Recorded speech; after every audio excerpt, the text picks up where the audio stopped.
Hi guys, it's Andy, the expedition hiker, and we're actually out on a wild camp. Now, we're in the Peak District. I'm not going to tell you where we are, but some of you may know. And if you know, you know. And if you don't, well, I'll tell you tomorrow. Right, well, we started a bit late, and well, I think it's going to sunset in about 20 minutes. And I ain't found anywhere to pitch yet, so we better get on. So let's go and find a pitch. Well, it's getting a bit dark, so we best touch the trig. Again, I'll tell you where we are in the morning.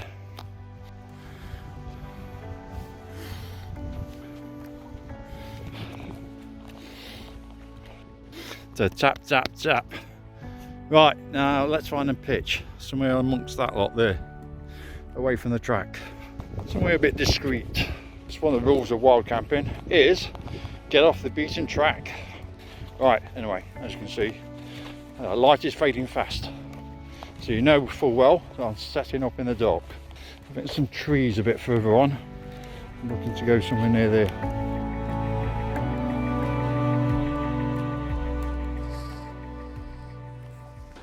Right, you lovely people. I've managed to set my tent up, and as you can see, my old favourite, the Orders 2, the Elk Kit Orders 2. Now I've had my fly sheet fixed, I've got to come back out in it as per usual. Didn't get to see my pitch very well, nor did I, because it was dark by the time I managed to find something flat and reasonably eligible to put a tent on.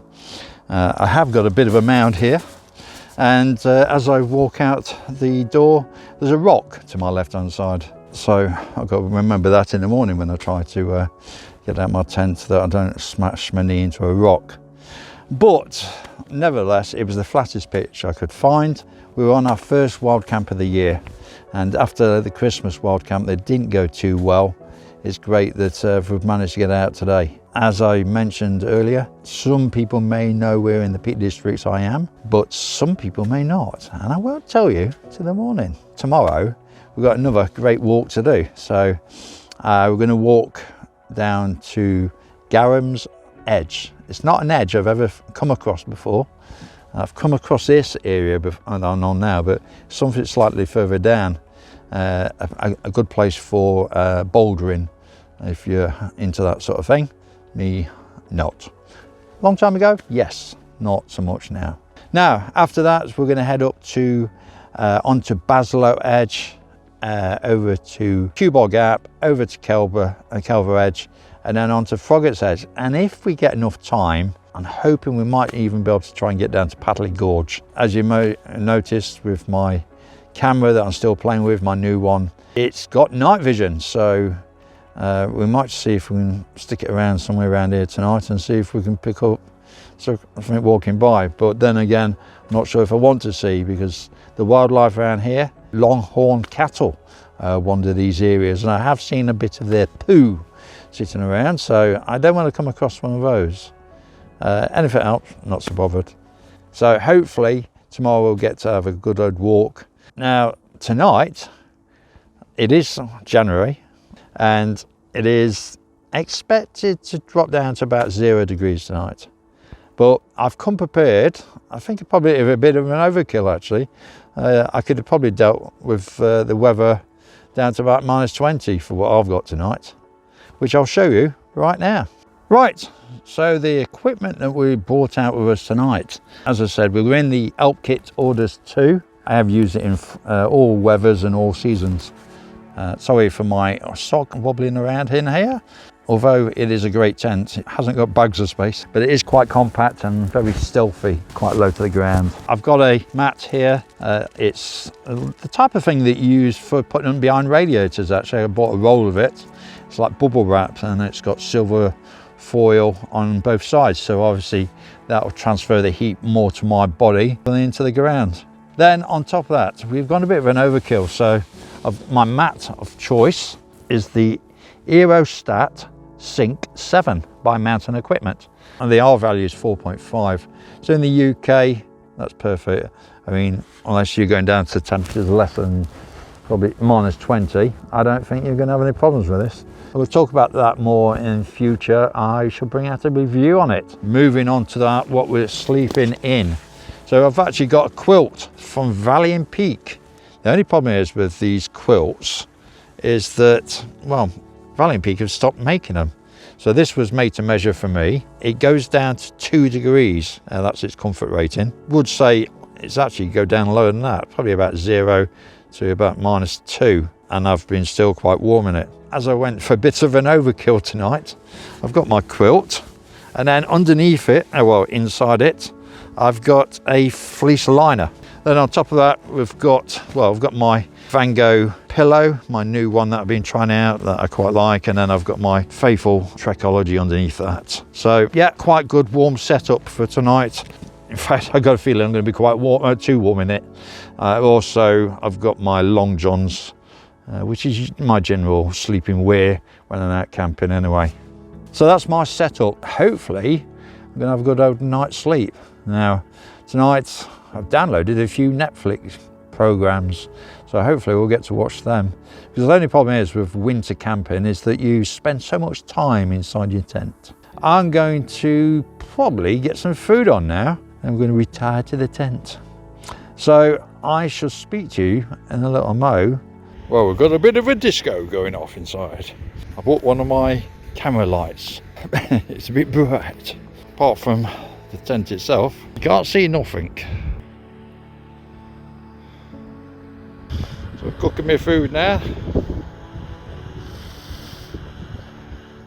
All in the water, using the pocket rocket too. And then we'll get in the tent and chill out. So I shall see you in a mo. Well, we've managed to get a bit of food on. It's just cooking now.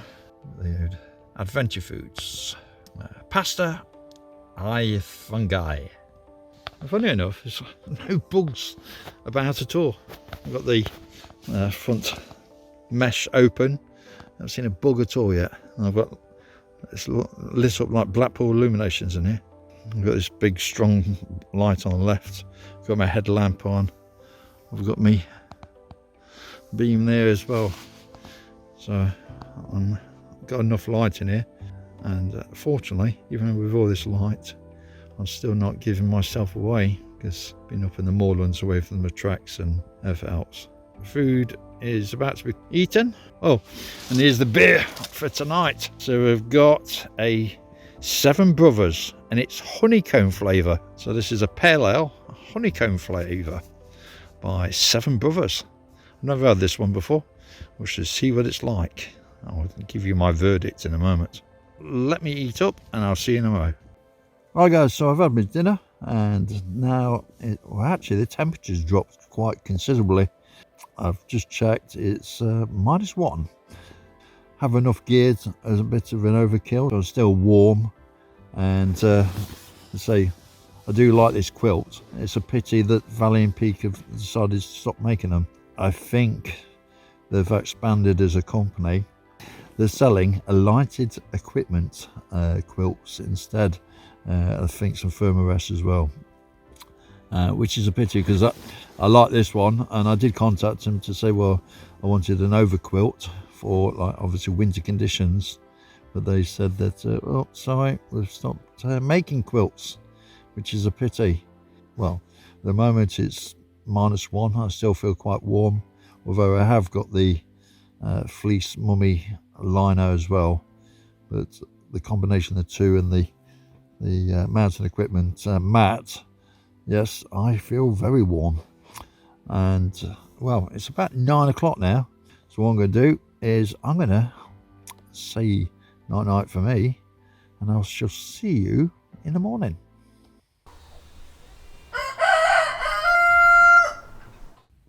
Morning people. Well, last night temperatures did drop, hence why I'm wearing the down jacket now. A reasonable night actually. I got a reasonable amount to sleep. The winds did pick up a little bit, but not too bad. Felt reasonable overall. I was probably about 6-7 hours sleep, so that's a good night for me when I'm wild camping.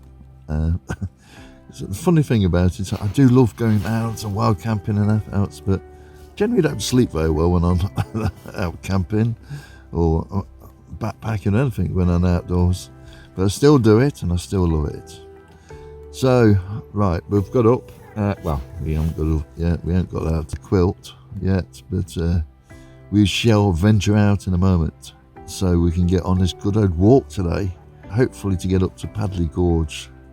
Right, with that, let's start getting cracking and get packing. And what do I find the hardest part about packing up? Folding the mat up.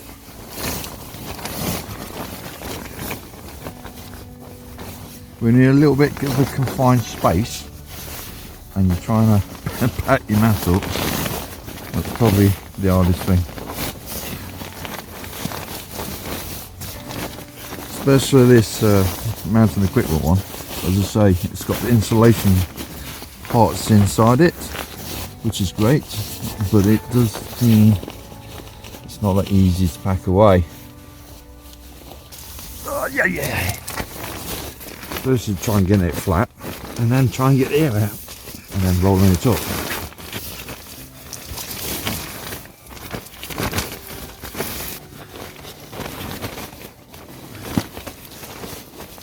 It's funny actually, you know, when I do my hikes, I generally don't show my face that much on them. When I wild camp, you see it quite a lot.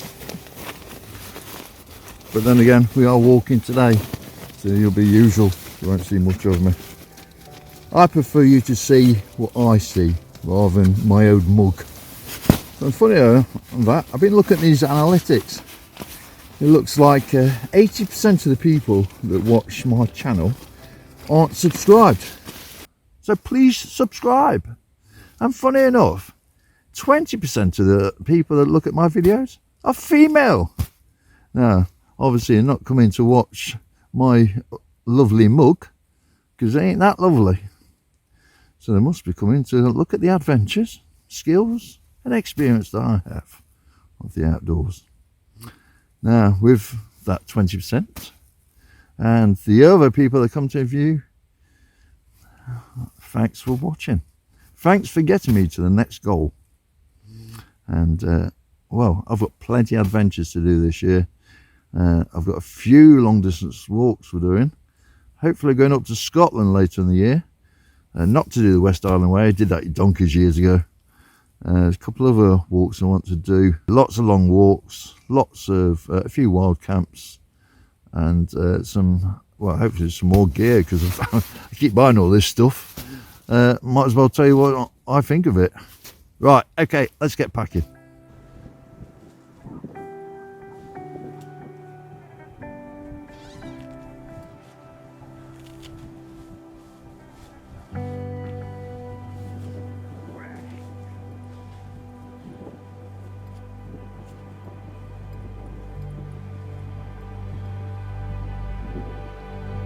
Well, this is where we pitched last night. Let's see, I've got my gear outside now. I just need to take my tent down in a moment. But it's a nice spot actually. On this side we've got open moorland. And we see the sun has just risen in the last 10 minutes. And then on this side we've got all these silver birch trees, like an ancient woodland. There's a couple of cairns around there as well. Now I did pitch a bit late last night, thinking, and then I found this spot. It was just about level. I thought, yeah, that's a reasonable spot, that'll do. And then if I walk down here a little bit, I see a bundle of firewood ready to be burnt. Then I see this flat, perfect area for, I could have put a family tent in that one. And then there's a little spot there where you can see that someone's had a bit of a campfire. So it's not, I'm not the only person that's gone wild camping around here. The only problem is, a couple of these trees are looking quite dead. Some of them branches are looking quite dead, so potentially a branch could fall on you because some have fallen just here. So I'm going to get my tent down and we'll get off.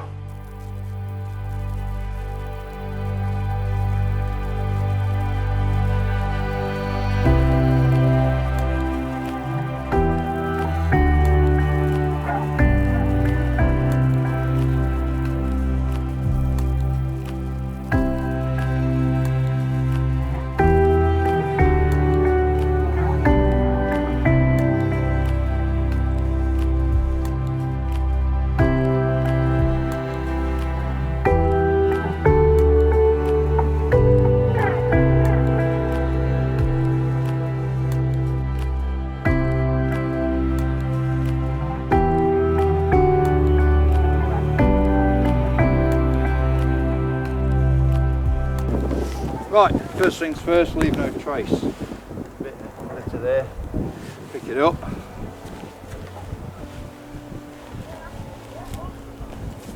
I think I'm leaving it right at the right time. You can hear voices, there's other people about, quite close now. Pack the litter away. Let's get off on the off. It's always great when you've done a wild camp, especially if it's a one-nighter, because your pack's always lighter. You've got less food. Don't forget your emergency rations, should always have them. And then you've packed, most of your water's gone as well, so your pack's always lighter. Right, as I say, you can see where I've parked my tent, but you can't see any litter. No tent pegs, I haven't left anything here, which is perfect. Right, let's get off.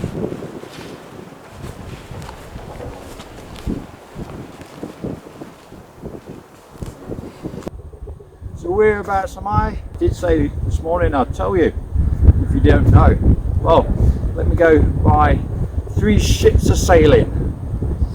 Because over there, just amongst the trees at the back, you can see 3 rocks, a 3 rock outcrop, and by the side of it is Nelson's monument, and that's this column with a ball on the top. The ball is meant to represent a cannonball, and the 3 stones, each stone has had a carving into it, 1 being the victory, 2 being defiance, and 3rd is the sovereign. And these were 3 ships in the Battle of Trafalgar, led by Admiral Nelson in 1805. In 1810, a local businessman came up to the area and built Nelson's monument, and then carved into the stones the 3 names of the ships that fought in the Battle of Trafalgar.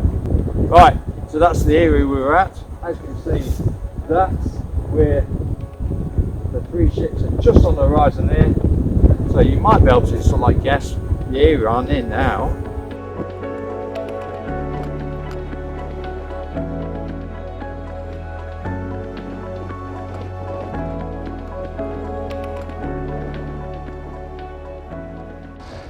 Now I must admit that was quite hard going, walking through all that.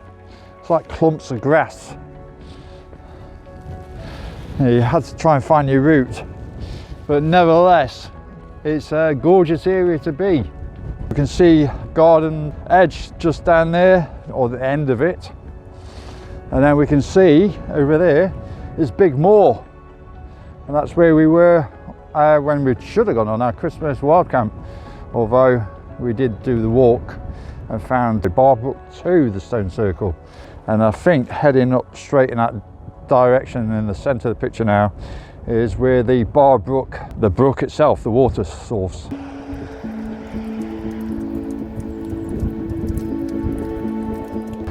So as I mentioned before, this is Big Moor, and I just realised that this water source just here, and trailing its way down under the bridge here and continuation down that way, is Barbrook, and that heads down towards Chatsworth House and then down to the River Derwent.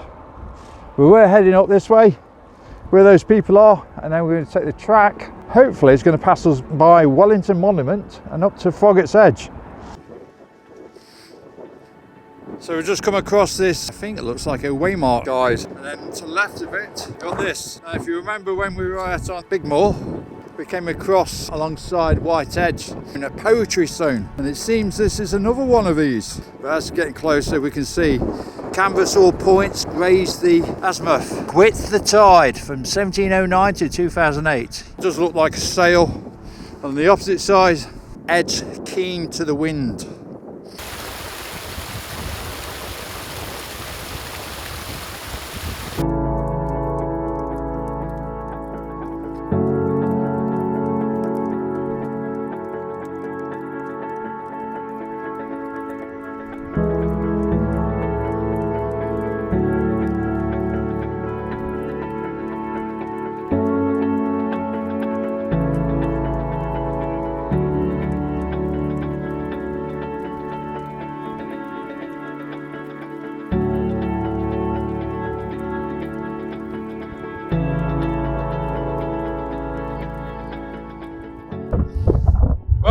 it looks like we've had a bit of a casualty.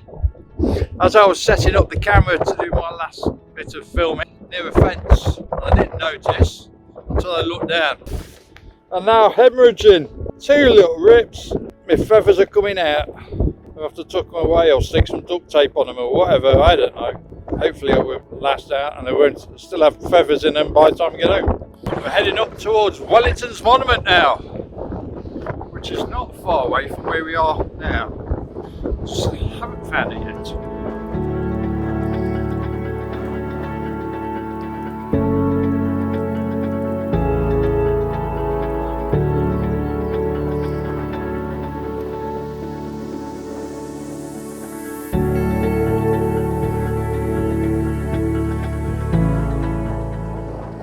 So this is Wellington's Monument. It was built because Nelson's Monument was feeling a bit lonely, or some local thought that. They built it to commemorate Nelson's Monument and Wellington's Monument, although it was built a little bit later, obviously because Wellington died a little bit later.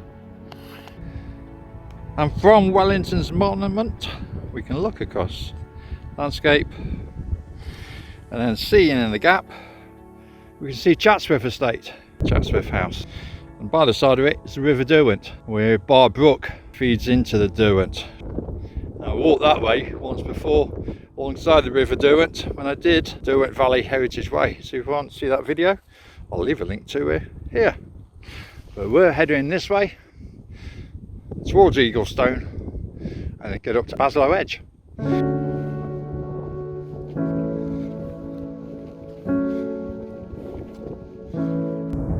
So this is Eaglestone. Why is it called Eaglestone, you may ask? Well, from some angle it's meant to look like an eagle, although I've been past it a few times, I've never worked it out. Maybe an eagle that's just smashed into a rock head on.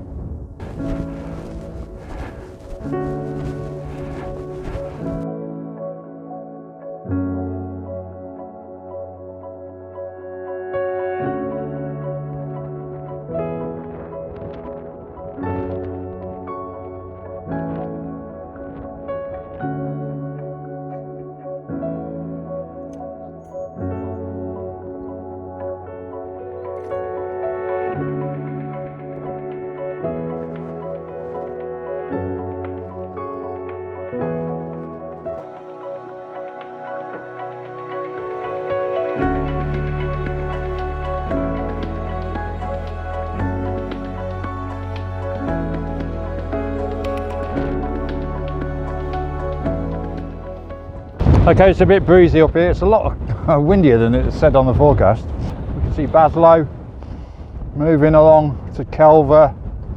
You can see the River Derwent in the centre, and then beyond that we've got Grindleford. Right, anyway, we're heading this way. Still head along Curbar Edge. Then we'll pick up onto Froggatt's Edge soon. You just can see on the horizon is Win Hill. Heading towards Froggatt's Edge. And then over to Padley Gorge. Padley Gorge is one worth seeing if you haven't seen it before. Keep with the video, and as you're saying, keeping with the video, if you haven't subscribed, please do, and definitely add a like if you think this video is any good, and please add a comment. I do like answering comments, and I do try to answer every single comment. Now, the funny thing is, I see other YouTubers that's got like 50 subscribers and they get 500 comments. I mean, I've got 1400 subscribers, I get like 10 comments. So please comment, put your comments in. Right, let's get down to Froggatt's Edge. So you can just see down there is Curbar Mill as backdrop for the Colditz, a program called the Colditz in the 70s. I think it was a prisoner of war camp. And if we look down here, the little hamlet down here is Froggatt, and then we've got Froggatt's Bridge, and then if we look over this direction, the big house over there, that's Stoke Hall, and I think it's privately owned. I was talking to the gardener as I was walking past the footpath once. He told me the lord of the manor was a bit of a pig. Anyway, going to continue along Froggatt's Edge, and then we'll get over to Padley, which is just the other side, the Longshaw Estate, and then we'll get to the cafe. But Grindleford Cafe, Station Cafe, is famous for miles around. You can get oversized meals, pint mugs of tea and coffee, The actual footpath we're walking along Curbar Edge and Froggatt's Edge is an old pack horse route. Yeah, obviously the pack horses used to carry lead and other minerals across the Peak District. This wall, it's like a large rectangular wall on the map, and it's actually the split point between Curbar Gap and Froggatt's Edge. So at the moment I'm on Curbar Edge, but once we get to the other side of this, it's Froggatt's Edge. So I'm not sure what the bit in between is.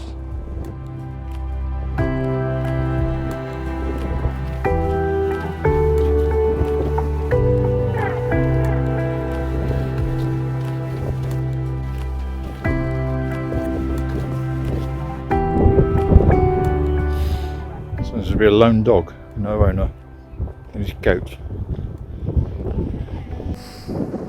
Right, as we continue along Froggatt's Edge, just off the trail itself, we've got this little stone circle. So the big stone is, I think, the altar stone. You can just about make out all the stones. We've got 1, 2, 3, 4, 5, 6, 7. A couple probably buried away in the bracken, and then a couple of stones here. So I think this is the altar stone, this one here.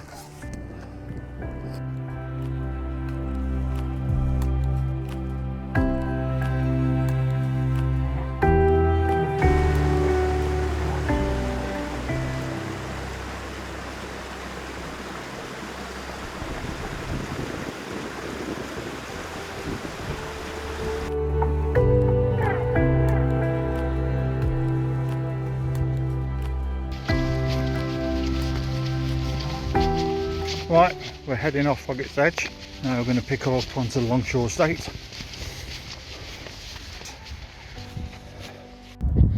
So you can just about make it out in the centre of the picture. Behind the cloud now is Loss Hill, then takes you the ridge line along, back edge, Hollins Cross, and over to Mansour.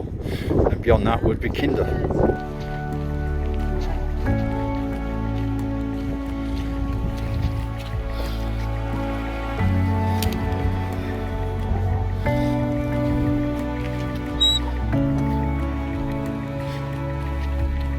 So just looking across, we can see Owler's Tor, the rock in front of us. And then to the right of that, you can see a little bit of an outcrop. That's the start of Stanage Edge. The rock's going up towards the edge. So we'll continue along this way, about another 800 metres, 900 metres, and we'll get down to Padley Gorge. Change of scenery, so head towards the edge of the Froggatt's Edge, and then we'll cross over and get up to Longshaw Estate.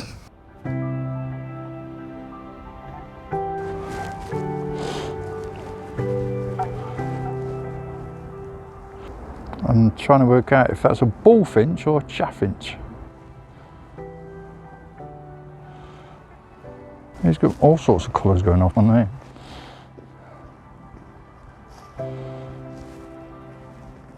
Okay, so in front we've got the Longshaw Lodge. It used to be a hospital during the Second World War, and if we look to our right and below, we can see this a dip around the edge. It goes all the way around this edge, and this is a ha-ha.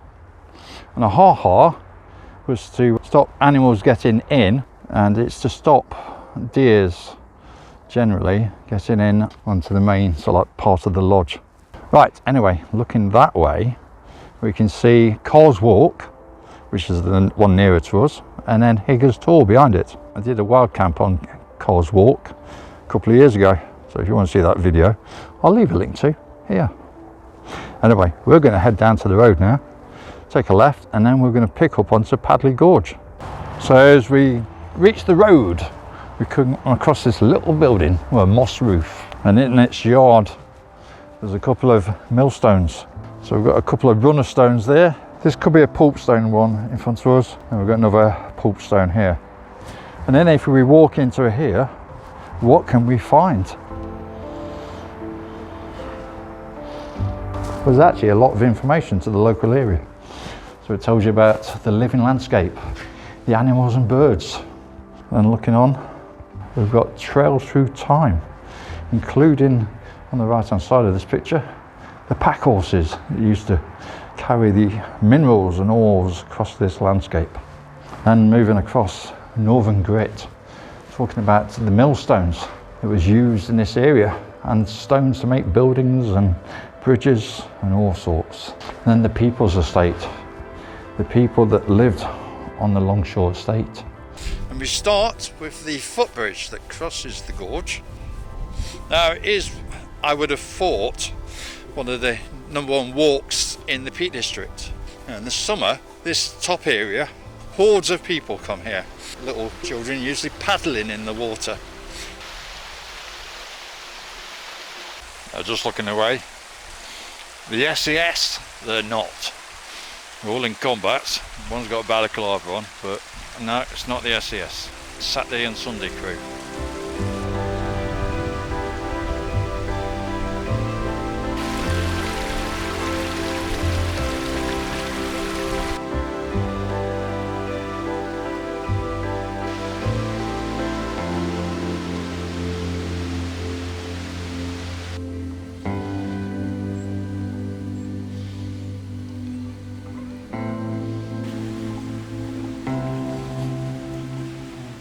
Magical place with a gorge on your left hand side and these rocks all covered in moss, and the trees as well. Most of the trees are quite dead around here, but it's just a lovely place to walk. Formed from a glacier 2 years ago. Popular place to go, Peak District, well worth visiting. Even this tree alone looks quite magical and still formed. Now if you can see closely, people have pushed coins into its trunk. Well, you can see that we haven't had much water recently. Usually this is flooding down here over winter. Not at all, dry as a pancake. Is a pancake dry? I don't know. Now there's a path by the side of it. If you take that path, that'll take you up to Bowl Hill Quarry. Now that is a quite interesting place as well. Place where a lot of millstones were quarried. Even though the quarry is disused now, you can still see the remains. Well, that's different. The lady there, the one with the baseball cap on, she's carrying a cat. And the cat's got a lead around its neck. I was about to say, oh, taking the dog for a walk, and I got closer and it was a cat. There's something different. You always find something different at Padley Gorge. Now last time I came here, there was a lady dressed up in like fancy dress and this guy, old bloke, filming her. Anyway, we shall move on.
You can walk by, it can be on YouTube if you want.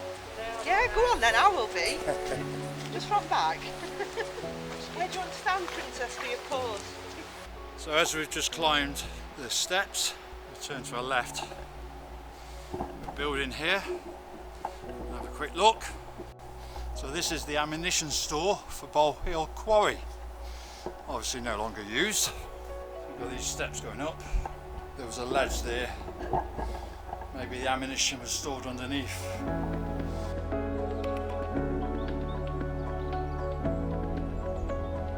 Right guys, we have near enough finished this walk. Well, wild camp stroke walk. We're just outside Grindleford, and I must admit, this has been a great wild camp and a great walk as well. I'm glad I took you along for the journey, and hopefully you enjoyed it too. And if you did, click the like.